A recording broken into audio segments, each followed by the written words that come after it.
Epígrafe 3. ¿Cómo invertir en la realidad? Te pedí una vez que vendieras todo cuanto tuvieses, que se lo dieras a los pobres y que me siguieras. Esto es lo que quise decir. Si no tienes interés alguno en las cosas de este mundo, puedes enseñarles a los pobres dónde está su tesoro. Los pobres son sencillamente los que han invertido mal, y vaya que son pobres. Puesto que están necesitados, se te ha encomendado que los ayudes, pues te cuentas entre ellos. Observa lo bien que aprenderías tu lección si te negaras a compartir su pobreza, pues la pobreza no es otra cosa que insuficiencia, y solo hay una insuficiencia, ya que solo hay una necesidad. Suponte que un hermano insiste en que hagas algo que tú crees que no quieres hacer. Su misma insistencia debería indicarte que él cree que su salvación depende de que tú hagas lo que te pide. Si insistes en que no puedes satisfacer su deseo y experimentas de inmediato una reacción de oposición, es que crees que tu salvación depende de no hacerlo. Estás, por lo tanto, cometiendo el mismo error que él y haciendo que su error sea real para ambos. Insistir significa invertir, y aquello en lo que inviertes está siempre relacionado con tu idea de lo que es la salvación. La pregunta se compone de dos partes. Primera, ¿qué es lo que hay que salvar? Y segunda, ¿cómo se puede salvar?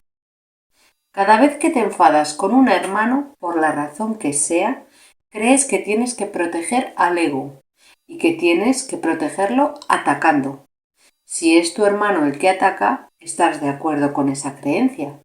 Si eres tú el que ataca, no haces sino reforzarla. Recuerda que los que atacan son pobres. Su pobreza pide regalos, no mayor empobrecimiento. Tú, que podrías ayudarles, estás ciertamente actuando de forma destructiva si aceptas su pobreza como propia. Si no hubieras invertido de la manera en que ellos lo hicieron, jamás se te hubiese ocurrido pasar por alto su necesidad. Reconoce lo que no importa, y si tus hermanos te piden algo descabellado, hazlo precisamente porque no importa. Niégate y tu oposición demuestra que sí te importa. Eres únicamente tú, por lo tanto, el que determina si la petición es descabellada o no. Y toda petición de un hermano es tu propia petición. ¿Por qué te empeñas en negarle lo que pide? Pues negárselo es negártelo a ti mismo y empobrecerte a ti y a él. Él está pidiendo la salvación, al igual que tú. La pobreza es siempre cosa del ego, nunca de Dios. Ninguna petición es descabellada para el que reconoce lo que es valioso y no acepta nada más. La salvación es para la mente y se alcanza por medio de la paz. La mente es lo único que se puede salvar y solo se puede salvar a través de la paz. Cualquier otra respuesta que no sea amor surge como resultado de una confusión con respecto a qué es la salvación y a cómo se alcanza. Y el amor es la única respuesta. Nunca te olvides de esto y nunca te permitas creer ni por un solo instante que existe otra respuesta, pues de otro modo te contarás forzosamente entre los pobres, quienes no han entendido que moran en la abundancia y que la salvación ha llegado. Identificarte con el ego es atacarte a ti mismo y empobrecerte. Por eso es por lo que todo aquel que se identifica con el ego se siente desposeído. Lo que experimenta entonces es depresión o ira, ya que lo que hizo fue intercambiar su amor hacia sí mismo por odio hacia sí mismo y como consecuencia tiene miedo de sí mismo. Él no se da cuenta de esto, aun si es plenamente consciente de que está sintiendo ansiedad, no percibe que el origen de esta reside en su identificación con el ego y trata de lidiar con ella haciendo algún trato de mente con el mundo. Siempre percibe este mundo como algo externo a él, pues esto es crucial para su propia adaptación. No se da cuenta de que él es el autor de este mundo, pues fuera de sí mismo no existe ningún mundo. Si todos los pensamientos amorosos del Hijo de Dios constituyen la realidad del mundo, el mundo real tiene que estar en su mente. Sus pensamientos descabellados tienen que estar también en su mente, pero él no puede tolerar un conflicto interno de tal magnitud. Una mente dividida está en peligro, y el reconocimiento de que alberga dentro de sí pensamientos diametralmente opuestos es intolerable. Proyecta, por consiguiente, la división, no la realidad. Todo lo que percibes como el mundo externo no es otra cosa que tu intento de mantener vigente tu identificación con el ego, pues todo el mundo cree que esa identificación es su salvación. Observa, sin embargo, lo que ha sucedido, pues los pensamientos tienen consecuencias para el que los piensa. Estás en conflicto con el mundo tal como lo percibes, porque crees que el mundo es antagónico a ti. Esta es la consecuencia inevitable de lo que has hecho. Has proyectado afuera aquello que es antagónico a lo que está dentro y por consiguiente no puedes por menos que percibirlo de esa forma. Por eso es por lo que debes darte cuenta de que tu odio se encuentra en tu mente y no fuera de ella, antes de que puedas liberarte de él, y por lo que debes deshacerte de él antes de que puedas percibir el mundo tal como realmente es. He dicho antes que Dios amó tanto al mundo que se lo dio a su Hijo unigénito. Dios ciertamente ama el mundo real, y aquellos que perciben la realidad de éste no pueden ver el mundo de la muerte, pues la muerte no forma parte del mundo real, en el que todo es un reflejo de lo eterno. Dios te dio el mundo real a cambio del mundo que tú fabricaste como resultado de la división de tu mente, el cual es el símbolo de la muerte, pues si pudieras realmente separarte de la mente de Dios, perecerías. El mundo que percibes es un mundo de separación. Quizá estés dispuesto a aceptar incluso la muerte con tal de negar a tu Padre. Sin embargo, Él no dispuso que fuese así, y por lo tanto no lo es. Tu voluntad sigue siendo incapaz de oponerse a lo que la suya dispone, y esa es la razón de que no tengas ningún control sobre el mundo que fabricaste. No es este un mundo que provenga de la voluntad, pues está regido por el deseo de ser diferente de Dios, y ese deseo no tiene nada que ver con la voluntad. El mundo que has fabricado es, por lo tanto, completamente caótico y está regido por leyes arbitrarias que no tienen sentido ni significado alguno. Se compone de lo que no deseas, lo cual has proyectado desde tu mente porque tienes miedo de ello. Sin embargo, un mundo así solo se puede encontrar en la mente de su hacedor, junto con su verdadera salvación. No creas que se encuentra fuera de ti, ya que únicamente reconociendo dónde se encuentra es como podrás tener control sobre él. Y ciertamente tienes control sobre tu mente, dado que la mente es el mecanismo de decisión. Si reconocieras que cualquier ataque que percibes se encuentra en tu mente y solo en tu mente, habrías por fin localizado su origen. Y allí donde el ataque tiene su origen, allí mismo tiene que terminar, pues en ese mismo lugar reside también la salvación. El altar de Dios, donde Cristo mora, se encuentra ahí. Tú has profanado el altar, pero no has profanado el mundo. Cristo, sin embargo, ha puesto la expiación sobre el altar para ti. Lleva todas tus percepciones del mundo ante ese altar, pues es el altar a la verdad. Ahí verás tu visión transformarse y ahí aprenderás a ver verdaderamente.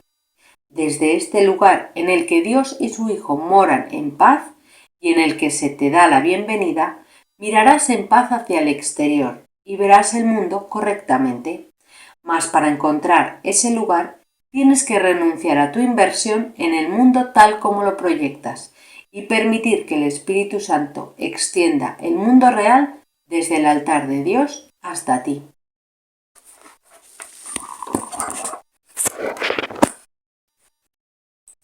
Bueno, pasamos a la lectura comentada.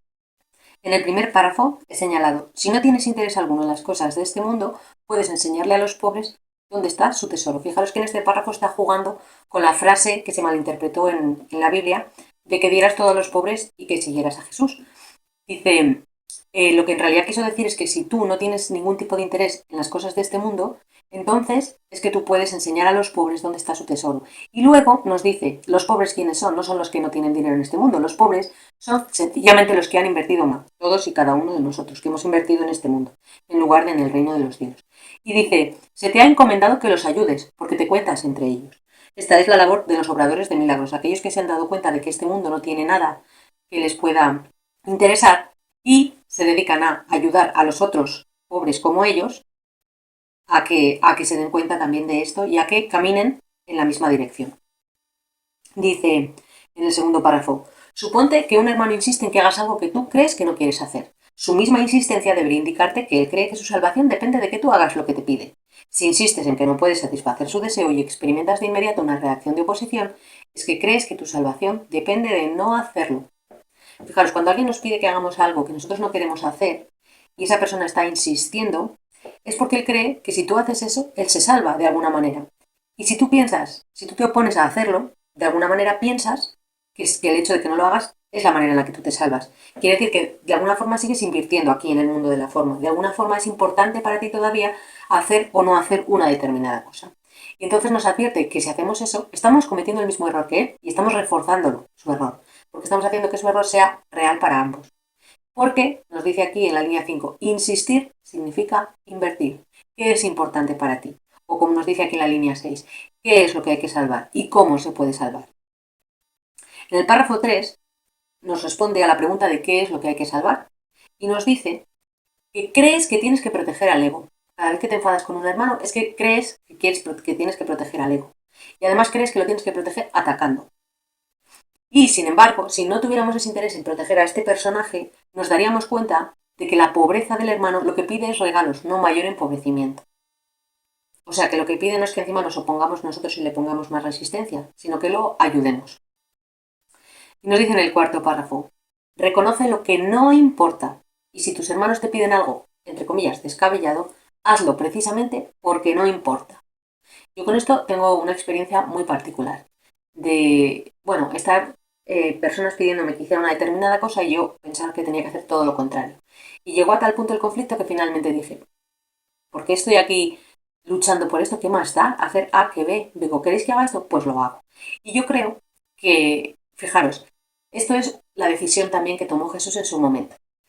Él era obvio que podía hacer milagros y que podía controlar de alguna manera lo que pasaba en este mundo, en el mundo de la forma. Y muchos se preguntan por qué no se bajó de la cruz, ¿no? Si él podía hacer milagros, y efectivamente él podía bajarse de la cruz, pero él reconoció que este mundo no importa.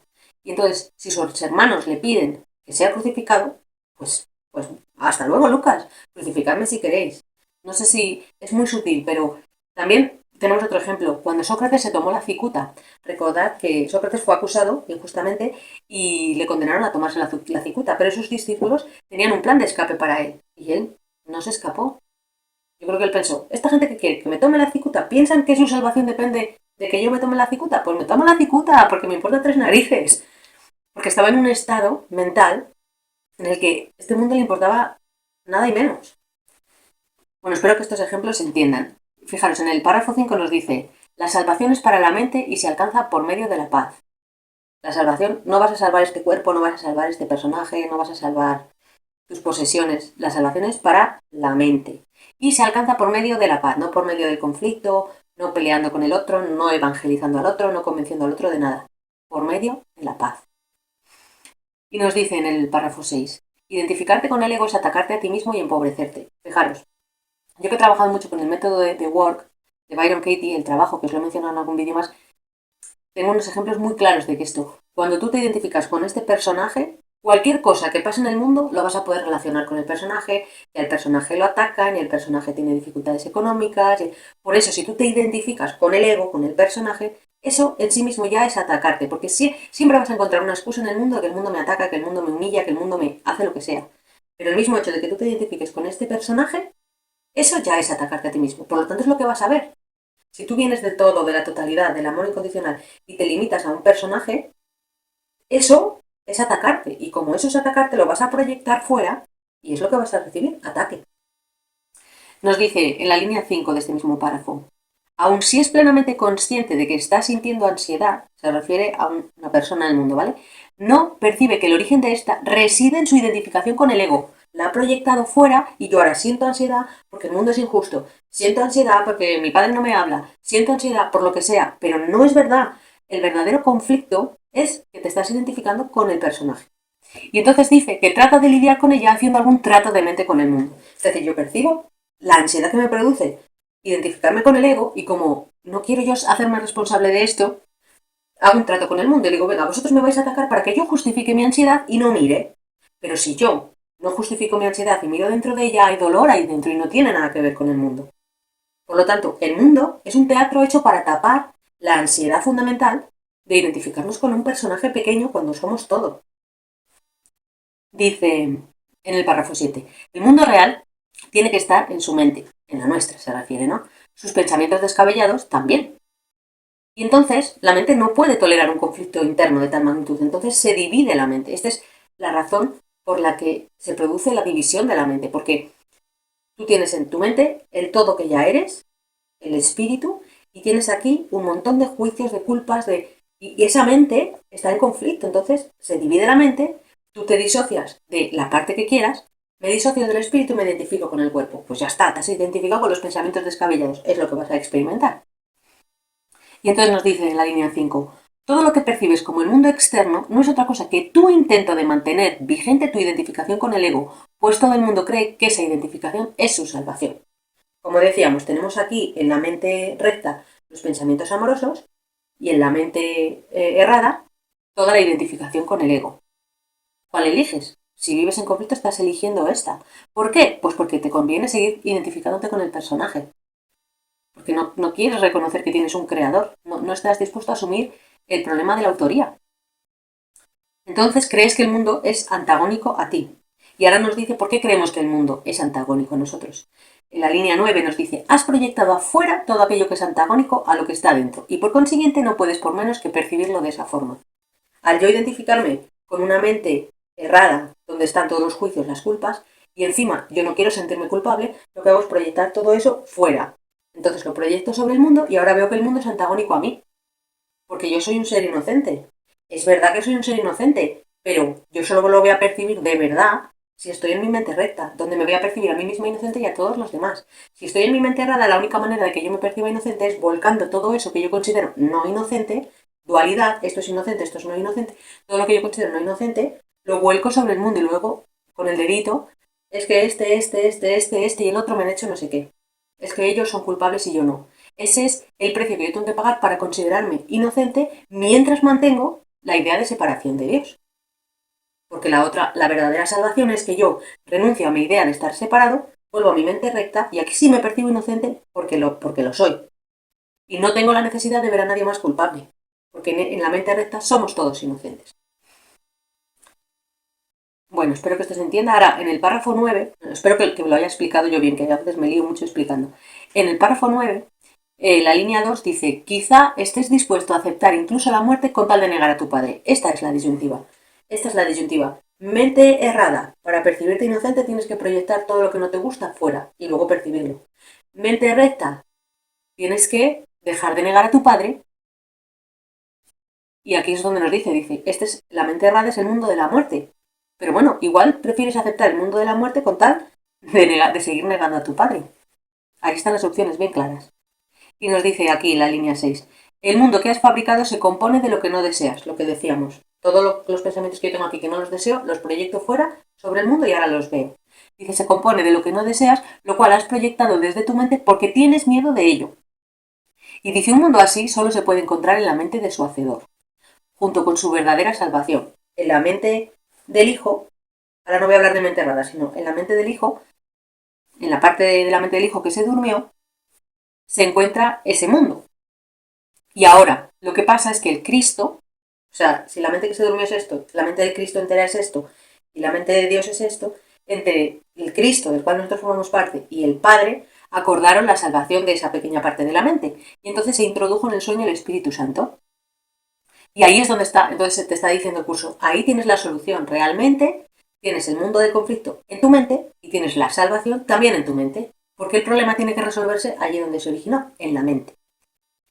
Y nos dice aquí, ciertamente tienes control sobre tu mente. O sea, no vale decir, cuando tú dices, no, es que no puedo, en realidad es que no quieres. Porque nos lo dice, tienes control sobre tu mente, dado que la mente es el mecanismo de decisión. El tomador de decisiones del que hablaba Kenneth Wapnick en la mente es el que dice, ¿acepto la autoridad de mi padre o no? Y cuando toma la decisión de que no la acepta, sigue percibiendo el mundo del conflicto. Entonces nos dice aquí, sí, tienes control sobre tu mente. Porque claro, una vez que yo he aceptado el conflicto, ahora no quiero sentirme culpable por aceptar el conflicto. Entonces voy a decir, no, es que no puedo, es que no puedo. Pero el curso te lo está advirtiendo, sí puedes, sí tienes el control sobre tu mente. ¿Vale? Para que no nos engañemos aquí.